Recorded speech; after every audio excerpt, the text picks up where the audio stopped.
যারাই তিরস্কার করেছিল তারা কিন্তু ফ্যামিলি কার্ডের দৌড়ে সবার আগে গিয়ে ইউনিয়ন অফিসে ধর্ণা দিচ্ছে। আমরা কিন্তু এটা দেখেছি এবং তাদের দলের নেতাকর্মীরাই কিন্তু এই কাজটা করেছে। বিএনপির নির্বাচনী ইশতেহারই হচ্ছে জনগণের ইশতেহার। সুতরাং এই জনগণের ইশতেহার জনগণ কিন্তু আপনি দেখেন ভোটের কালি ফুরানোর আগেই অনেকে কিন্তু ফ্যামিলি কার্ড নিয়ে অনেক তুচ্ছ-তাচ্ছিল্য করেছে।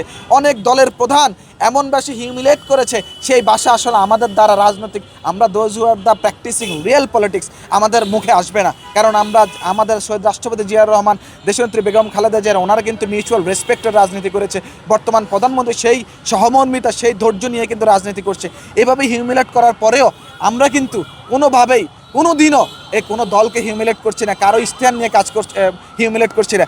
আমরা কিন্তু ধরে ধরে কালি মোছার আগেই ফ্যামিলি কার্ড পেয়েছে, কৃষকরা কৃষি কার্ড পেয়েছে, কৃষি ঋণ মওকুফ করা হয়েছে, পরবর্তীতে খাল খনন কর্মসূচি পালন করা হয়েছে। আপনার আমাদের মা বোনদের অর্থনৈতিক নিশ্চয়তার জন্য যেই যুগোপযোগী সময়োপযোগী সিদ্ধান্ত ফ্যামিলি কার্ড গ্রহণ, এটা কিন্তু প্রতিটি যারা পেয়েছে তারা কিন্তু খুশি। এটা কিন্তু একটা সাইকেল। একজন মাকে বোনকে যখন আপনার ফ্যামিলি কার্ড দিয়ে তাকে অর্থনৈতিকভাবে স্বাবলম্বী করা হবে, তাকে অর্থনৈতিক নিশ্চয়তা প্রদান করা হবে, তখন তার এলাকায় কিন্তু যারা বিজনেস করে, যারা অন্যান্য করে, তখন কিন্তু তাই সেই অর্থটা সে পাবে। একজন মা বোন কিনতে যাবে তখন কিন্তু ওই দোকানদার বা ওই শপিং কমপ্লেক্স বা যারা যেখান থেকে পারচেজ করে কোনো কিছু, তখন কিন্তু তারাও বেনিফিট হবে। এভাবে অর্থনীতিতে চালিকা শক্তি হিসেবে এই ফ্যামিলি কার্ড কাজ করবে।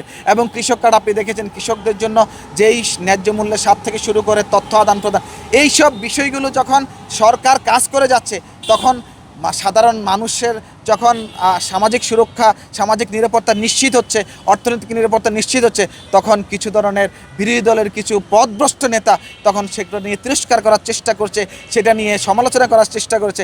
যখন সমালোচনা করার বা তিরস্কার করার সুযোগ পায় না, তখন তারা মববাজি করে, উস্কানিমূলক বক্তব্য দেয়। সুতরাং আমরা বলবো, আপনারা দেখেন বর্তমান প্রধানমন্ত্রী নির্বাচিত হওয়ার পরে যেটা বাংলাদেশের সবচেয়ে ইতিহাসে কখনো ঘটেনি, যে বিরোধী দলের কাছে গিয়ে তাদের প্রতি ভালোবাসা সম্মান প্রদর্শন করেছে, এবং সেই কাজটা কিন্তু বাংলাদেশের ইতিহাসে নতুন হয়েছে। ঠিক তেমনি উনি ওনার সরকারকে স্বচ্ছতা এবং জবাবদিহিতার মাধ্যমে এনে তথ্যপত্রের মাধ্যমে 180 দিনের কার্যক্রমকে উনি মানুষের তার সামনে তুলে ধরেছেন।